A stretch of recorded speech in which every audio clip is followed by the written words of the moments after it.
Hey, fitness fans, welcome back. This is Eric Malzone with the Future of Fitness podcast, and you are listening to episode number 23. I have the supreme pleasure of talking to Jill Brown of Jill Brown Fitness, and she is in the hyper-competitive market of Southern California in the Los Angeles Hollywood market, and there is a lot to learn from this episode. So Jill has over 20 years of experience in teaching, training, and continuing education. And I would say that she has done an outstanding job of establishing herself as an influencer in the industry. And that's a very powerful thing nowadays. I mean, you look at social media and all the online presence out there. To become an influencer takes a lot of work and dedication. And obviously, with Jill, it pays off. So she has a very, very clear and distinct message that she wants the fitness industry to hear, is that put in your time in the trenches. Don't be afraid to take years and learn the craft, get to know people. Don't worry about the fast track. Just do quality work over time and you will reap the benefits. And I think it's extremely powerful. She also talks about her journey now of going into the online product service and how she's going to scale that and how she's changing and adding to her portfolio and adding another revenue stream as well. So it's really interesting. She's super smart, super cool, and I really enjoyed it, and I appreciate her time. So before we get on to it, let's talk about the sponsor, which is the Fitness Marketing Alliance, which I am obviously part of, and I'm really excited about because it's something that's desperately needed in the industry. You know, finally, a full stack digital marketing agency is available to just fitness professionals. So what does that mean? It means that everything from search engine optimization, data and analytics, so assessing the situation and moving forward, email marketing, content marketing, social media, pay-per-click advertising on Facebook and LinkedIn, and all of these things. How do they come in and work together for a cohesive strategy and then grow and scale your business? So what we want people to do is just get off the crash diet marketing that's so prevalent in our industry and get us a legitimate plan and start working towards something that will scale and work. That's the thing. We know it works. We have the experience. So whether you are a gym owner who's looking to go to the next level, if you're an online fitness professional like Jill, who is now looking to scale online with services and products there, or if you're a bigger organization that does education and nutrition online, we're a great option. So go to fitnessmarketingalliance.com, schedule a free consultation, and we'll see if it's a good fit and see what we can do for you. So now on to the show, episode number 23, Jill Brown.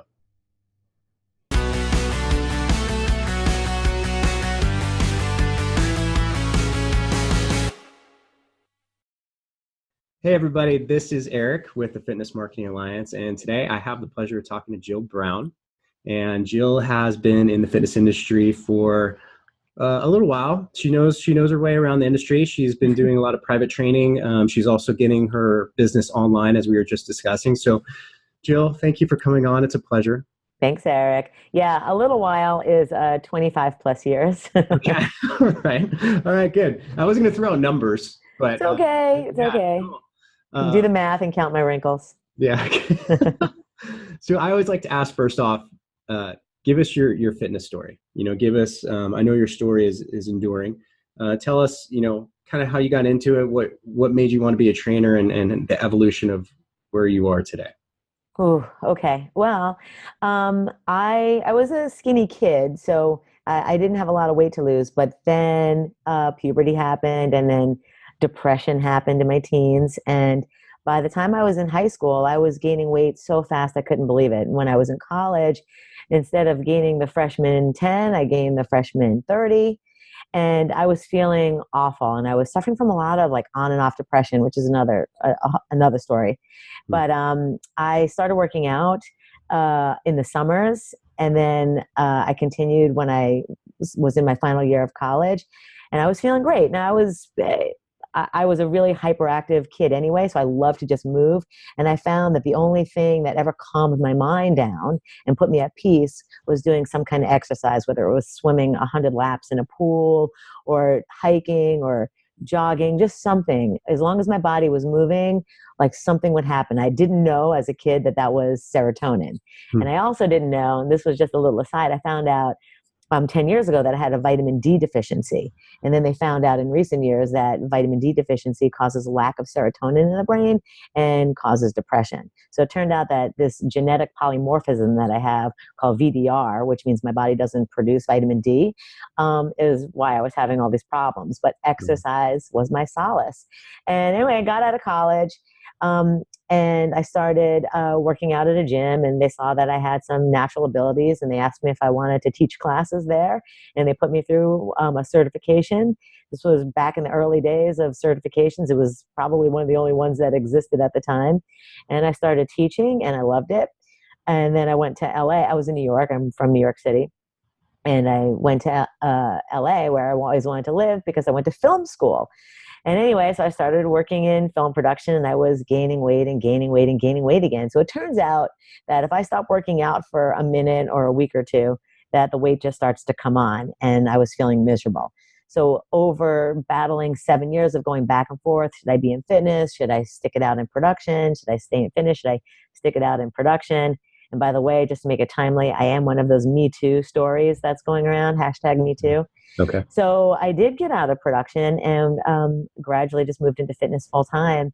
And the other thing about, for anyone who's switching careers, when you teach or train people, I think most people get into this business not just to pay it forward, but I think people also get into it because they feel like they can make an instant impact in someone's life. And when you're working on, let's say you're in the financial world, or you're a lawyer, or or you work in production like I did, it's a long time before you see the fruits of your labor come to light. You know, it's like you're grinding and grinding and grinding, and maybe at the end of the day, you'll see this movie that you worked on, this TV show you worked on, or get that settlement that you promised for your client, or get that money that you promised for your client if you're a financial advisor. And there's that immediate gratification. You walk in an hour later, somebody says, wow, thank you, you've changed my life. And I think that's why a lot of us do it. And that's what I was addicted to. I was like, wow, I have a class of 50 people, and I just made everybody's day better in 1 hour. Yeah. And that's what I started to live for. And I still do that today.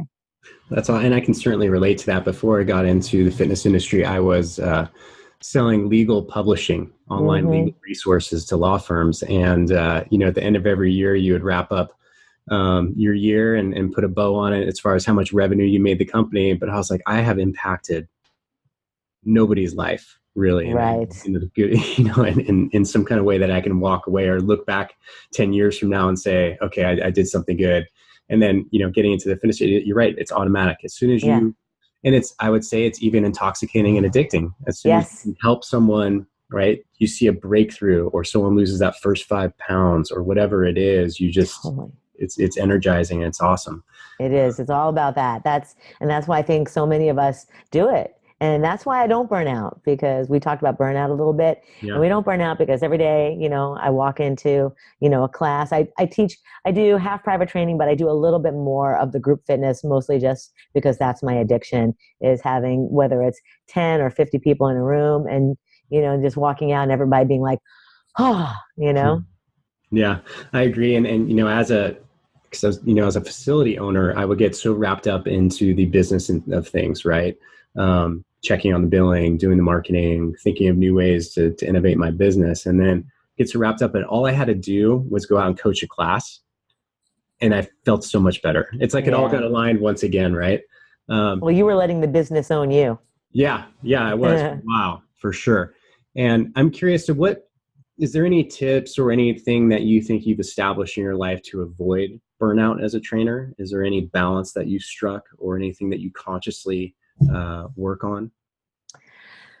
That's a really good question. And people always ask me how I don't burn out. And I don't know. I mean, I remember one day, this was maybe 10 or 15 years ago. So I was about 10 years into my career at the time. And I remember walking into the class and saying, this is my 364th straight day at work.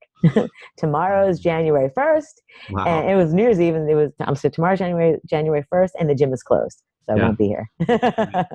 So forced out. The way I do it is, I just look at something in a class or in a program that I can change. And I came from a little bit of a dance background as a kid. I took 10 years of dance, nothing amazing, but I just love that creativity of putting moves together. And so I started looking at fitness as an art. And instead of just following a set program, I change it all the time. I don't do like, all right, so we're working on to get you from 10 deadlifts to 12 deadlifts, and then we're working on getting you from this to that. So rather than coaching competitive athletes who just want to see numbers, I think of it more of an art and making things fun and interesting. And so I almost never do the same workout twice. And that's one way to keep me from burning out. And I don't know if everybody's client is open to that, but mine certainly don't care. They just want to get their workout in and, feel results or see results, one or the other.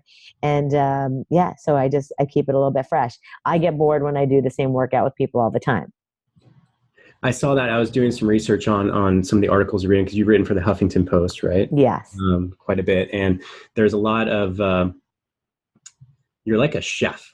Like you keep bringing all these different tastes and flavors and mixing and matching them. And yeah.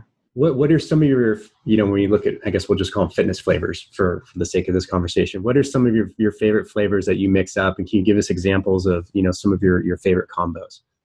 Oh, you mean actual moves? Yeah, well, like I saw you had like a mix of it was bar plus something else. Like you just kept mixing these different modalities. Oh yeah, yeah. And things like that. Well, as far as me, so for me not to burn out, cross training is my biggest thing.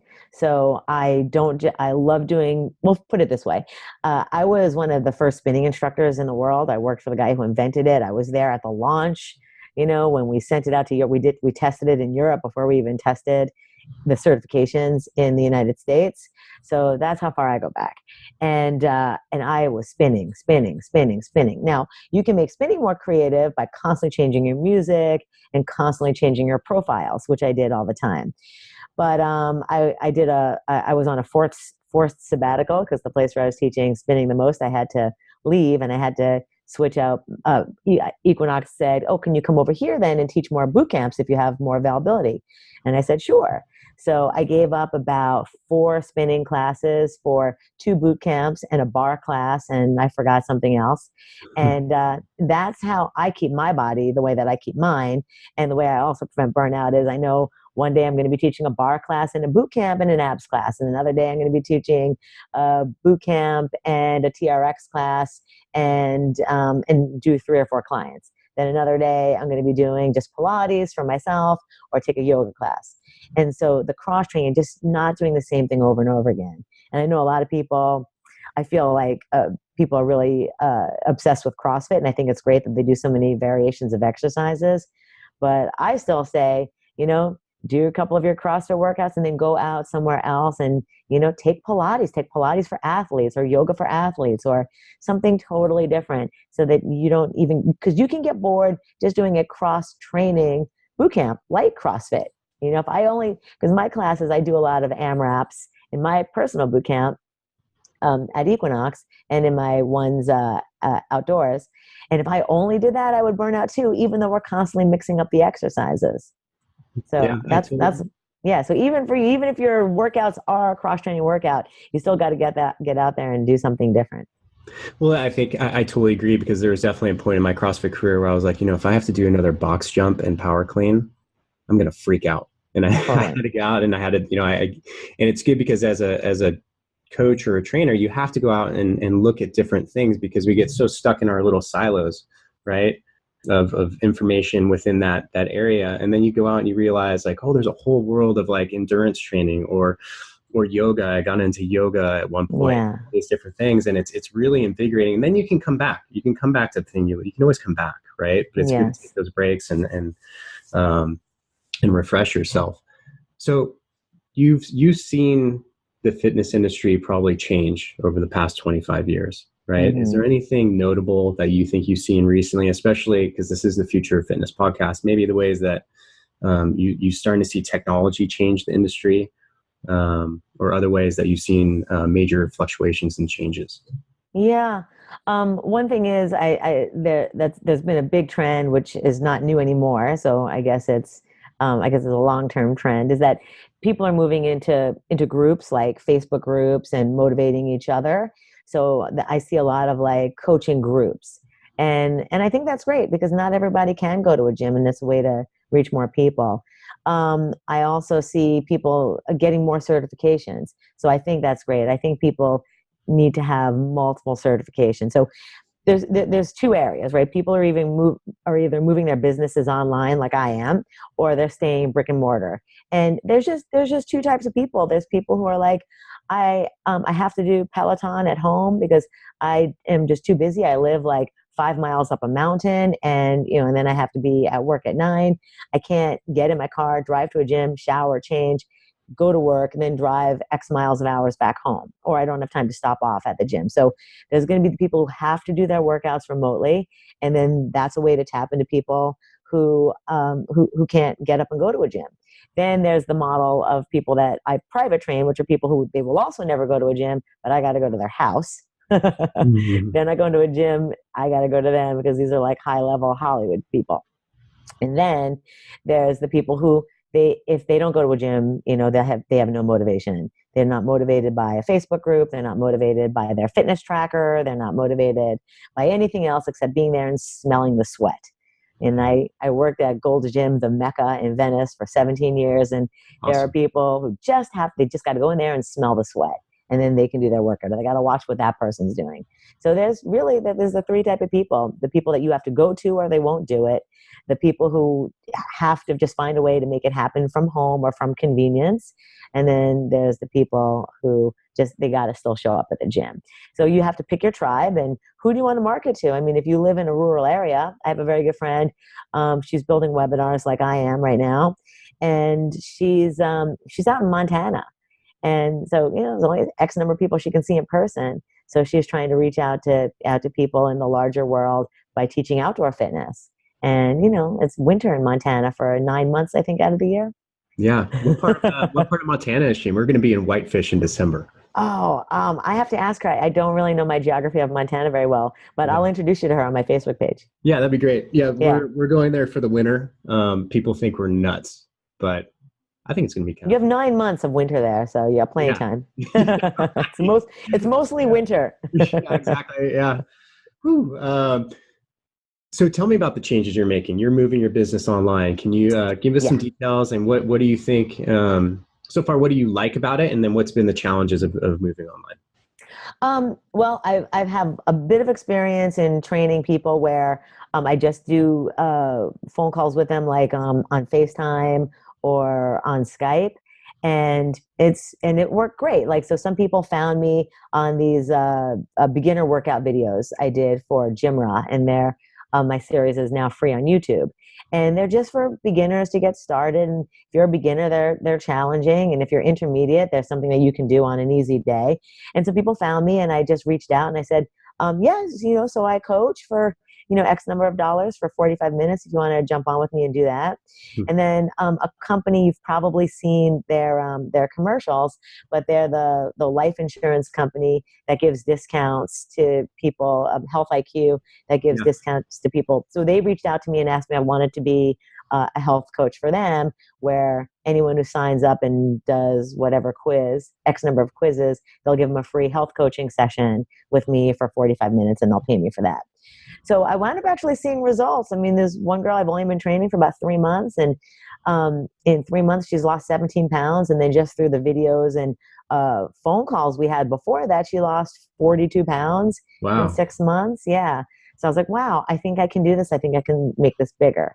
So I signed up with a coaching company that teaches me how to do webinars and funnels for webinars, and I'm working on building that out right now. And I just think it's just a different market, so you can branch out in other areas.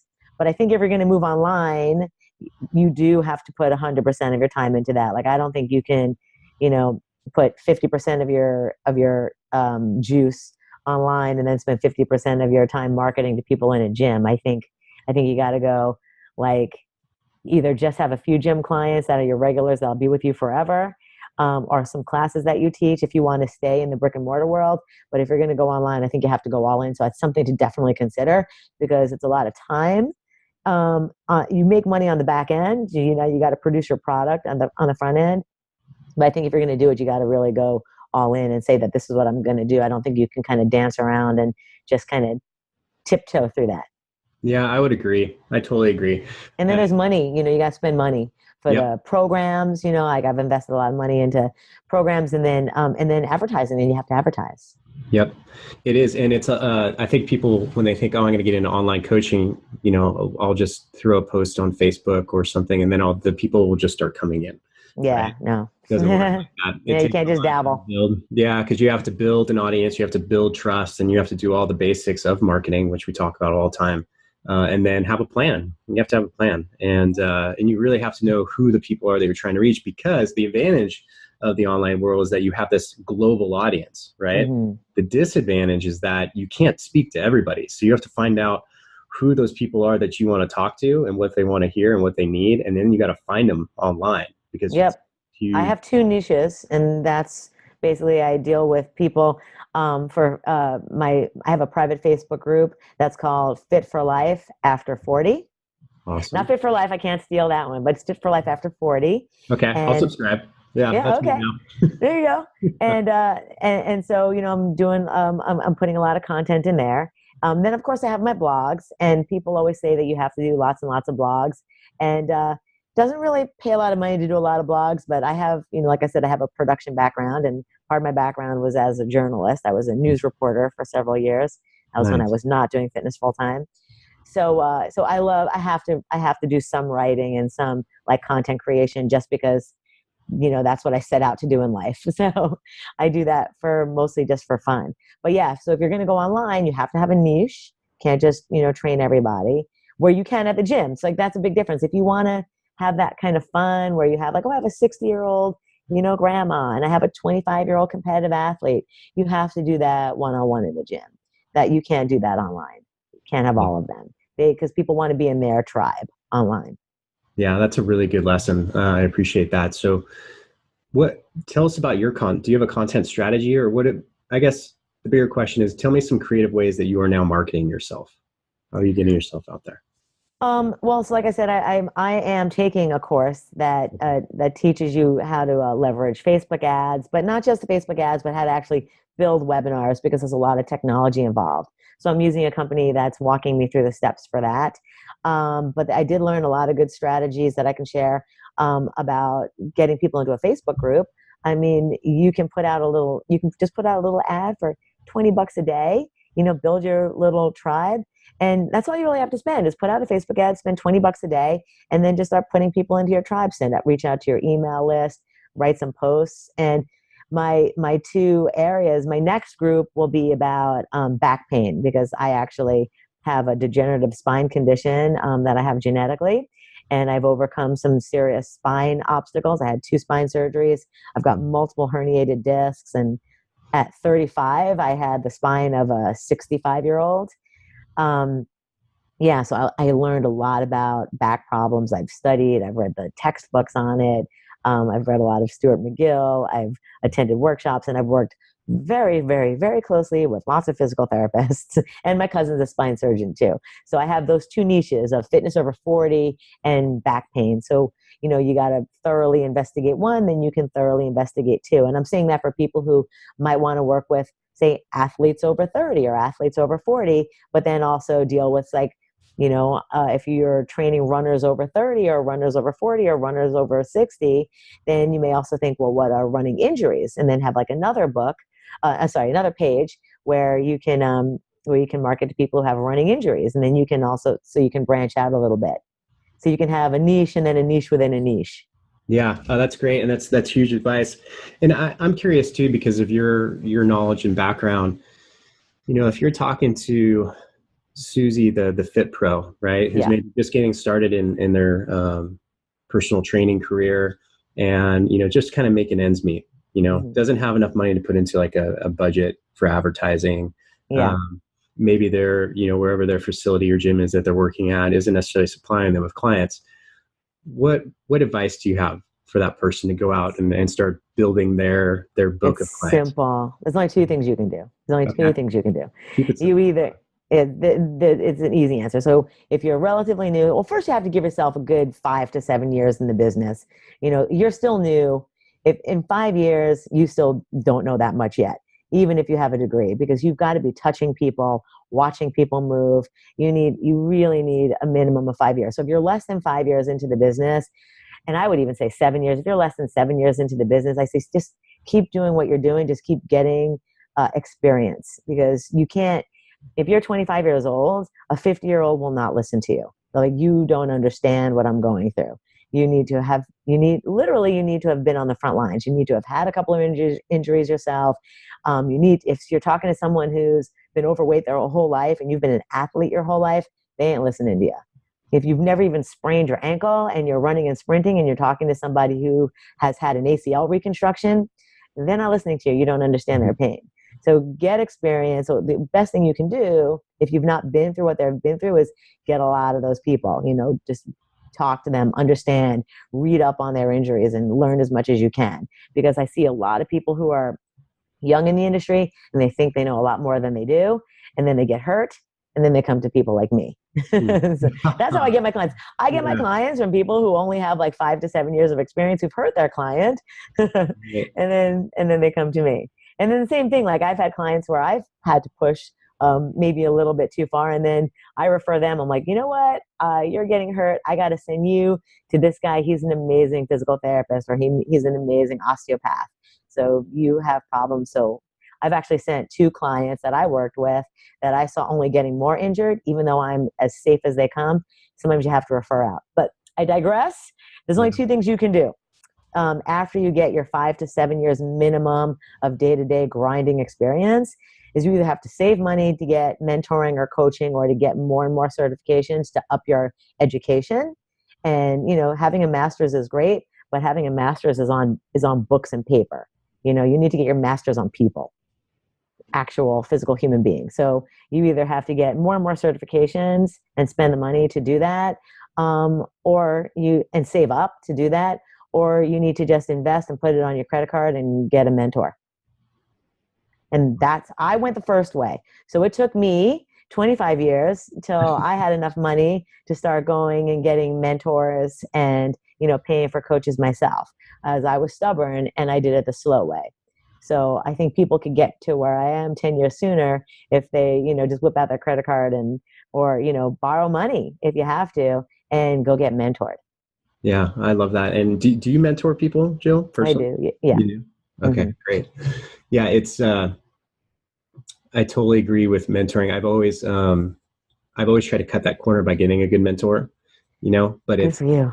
But you still need that life experience. And I think the relatability and just, what you said, just the basic life experience of understanding and having that empathy. Because when I was, Eric at 25 was not empathetic, Just do it. Yeah. What's your problem? Yeah. Push through. Right. And now it's completely different. I've been there. I've had pain is weakness leaving your body. Yeah. God, I hate all those. Yeah. No, pain is tearing your ACL. Yeah.